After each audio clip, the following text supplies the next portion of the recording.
My day friends, ఆడద్దు పాడద్దు అని ఎవరు చెప్పడం లేదు. కానీ వినాయకుడిని కొలిచేటప్పుడు అసలు మనము మొట్టమొదటిగా ఆయన దగ్గర మనం పెట్టేది ఏంటండి? మన పిల్లలకి సంబంధించినటువంటి చదువుకునే పుస్తకాలు పెడతాం. అలాగే మన ఆఫీసులకు సంబంధించేటటువంటి ఆ అకౌంట్స్ పెడతాం. అలాగే ఆయుధ పూజ చేస్తాం. మనం ఏవైతే మన యొక్క మనుగడకి ఉపయోగపడుతున్నాయో వాటి అన్నిటికీ కూడా పూజ చేసుకొని ఒక పాజిటివ్ వైబ్ని ఇవ్వమని అడుగుతున్నటువంటి ఆ వినాయకుణ్ణి, అలాంటి వాటిల్ని మన పిల్లలకి పరిచయం చేయకుండా ఏ వారసత్వాన్ని మనం ఇస్తున్నామండి?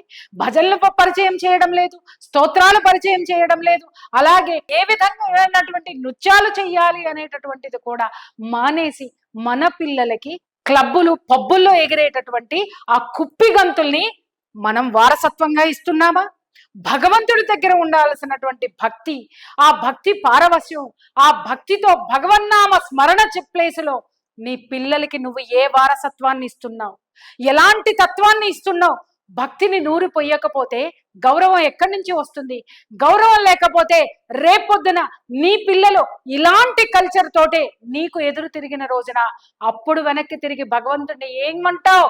ఊ అంటావా? విఘ్న ఊ అంటావా అని పాడతావా? లేకపోతే భగవంతుడా, నాయనా వినాయక స్వామి, నీకు ఇన్ని ఉండ్రాళ్ళు పెట్టినా ఏమైనా సరే నీకు చేస్తా, నా పిల్లల్ని నా దగ్గరికి చేర్చు అని మొక్కుకుంటావా? అప్పుడు కూడా ఇలాంటి ఊపులు, ఇలాంటి కుప్పిగంతులతోటే కష్టం వచ్చినప్పుడు భగవంతుడికి చెప్తావా? లేకపోతే మోకరిల్లి చెప్తావా?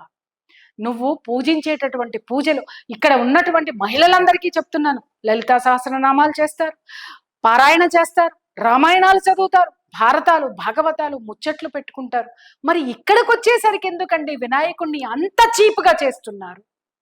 అంత చిల్లరతనంగా ఎందుకు చేస్తున్నారు? అదే మీ లలితా సహస్ర పారాయణలో ఒక ఐటమ్ సాంగ్ పెట్టుకుని పారాయణం అయిపోగానే అమ్మవారి ముందు కుప్పిగంతులు వేస్తారా? కుంకుమ పూజ అవ్వగానే ఆ కుంకుమ జల్లుకుని అదేంటి రంగోలి పాటలు పెట్టుకొని డాన్సులు వేస్తారా? చెయ్యమే. మరి ఎందుకండి? వినాయక చవితికి వచ్చేసరికి పైత్యం ఎందుకు పుడుతుంది మీ అందరికీ? మీరు ఏ విధమైనటువంటి మెసేజ్ని మీ తర్వాతి తరానికి, మన పిల్లలకి మనం ఏమిస్తున్నాము అనేటటువంటి ఆలోచన కూడా, జ్ఞానం కూడా నీకు లేకుండా జ్ఞానం ఇచ్చే గణపతిని పూజిస్తున్నారు అనుకుంటే మిమ్మల్ని ఏమనుకోవాలి? ఈ పిల్లలకి మీరిచ్చే వారసత్వం ఈ కుప్పిగంతులా, లేకపోతే భగవంతుడి పట్ల భక్త? ఆలోచించుకోండి ఒక్కసారి.